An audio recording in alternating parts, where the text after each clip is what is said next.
பாருங்க என்ன இது இந்த வாழை தான் இதில் எதெல்லாம் செய்யலாம்னா பயிர் செய்யலாம், கூடை செய்யலாம், இப்படி நிறைய நம்ம பேட்டுக்கு வைக்கலாம், ஸ்பூன் யூஸ் பண்ணலாம். கோயிலில் பார்த்தீங்கன்னா சிலது இதுதான் யூஸ் பண்ணுவாங்க. இந்த பார்த்தீங்கன்னா இதுதான் எங்கள் கோயிலில் கூட்டாஞ்சோறு கிண்ட மூச்சில் நல்லா இது கட்டியாக இருக்கும். எங்களுக்கு நாங்கள் சின்ன வயசில் இந்த பனங்காவை வச்சு தான் நாங்கள் இதில் கம்பு கொடுத்து உருட்டி விளையாடுவோம். இப்போ ஒன்று மறந்துட்டோம், இதுதான் மரம்.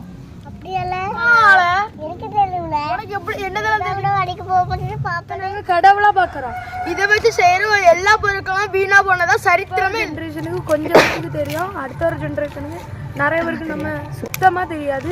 அதனால தெரியப்படுத்தணும் வந்துட்டோம். இதுலதான் நம்ம பழைய காலத்துல இந்த நம்மளுக்கு கட் அவுட் இருக்கு எங்கேயாவது எழுதி விட்ட, ஆனா பழைய காலத்துல ராஜாக்கள் எல்லாம் இதுலதான் எழுதி வைப்பாங்க.